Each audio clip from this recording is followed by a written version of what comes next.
আপনারা চাঁদাবাজি করবেন, নাম দিবেন বৈষম্য বিরোধী ছাত্ররা করতেছে, এটা কিন্তু এই ছাত্র মেনে নেবে না।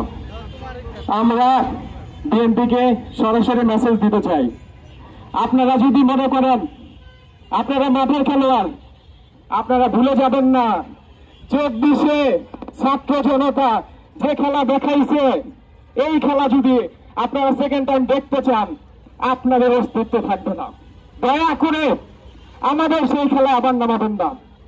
আমি আবারও বলছি, বিএনপি আপনারা আমাদেরকে সিন্ডিকেট করে আমাদের নাম ভাঙিয়ে বিভিন্ন জায়গায় আমাদের দলের বদনাম করা, এনসিপির বদনাম করা, আমাদের বদনাম করা ছেড়ে দেন।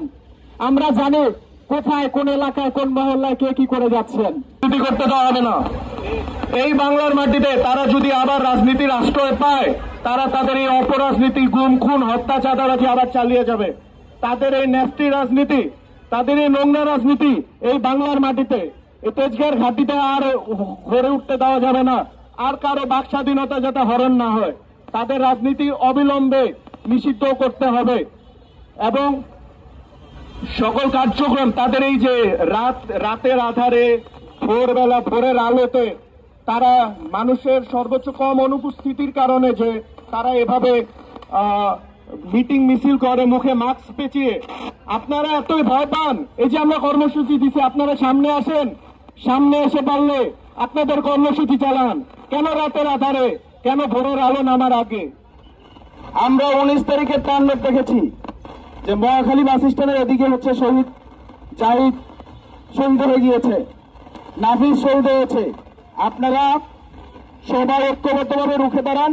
যে আওয়ামী সন্ত্রাসীরা যেভাবে গুপ্ত হামলা করেছে বিভিন্ন জায়গায়, আবার সুসংগঠিত হয়ে গুপ্ত হামলা করার চেষ্টা করছে। চালিয়ে যাওয়া গোষ্ঠী নতুন ভাবে মাথাচাড়া দেওয়ার জন্য, দিল্লির প্রেসক্রিপশন বাস্তবায়ন করার জন্য ঝটিকা মিছিল আকারে বাংলাদেশের নাগরিকদের জীবনকে পুনরায় বিপন্ন করার নব্য ষড়যন্ত্রে লিপ্ত। আমরা এই 24 গণঅভ্যুত্থানের মধ্যে দিয়া এই ফ্যাসিবাদী স্বৈরাচারদেরকে পালিয়ে যেতে বাধ্য করেছে। এখন আবার তারা যে দুঃসাহস করছে, তাদেরকে হুঁশিয়ার করে বলতে চাই, বাংলাদেশে আওয়ামী লীগের রাজনীতি করার কোন নৈতিক অধিকার নাই। বাংলাদেশে আওয়ামী লীগের হাতে আমাদের শহীদ ভাইয়ের রক্তের দাগ এখনো লেগে আছে। সুতরাং আওয়ামী লীগ যদি মনে করে এখন আমাদের ফাঁকা মাঠ পেয়েছি, গণঅভ্যুত্থানকারী শক্তি হয়তোবা ঘরে উঠে গেছে, তারা ভুল ভাবছে।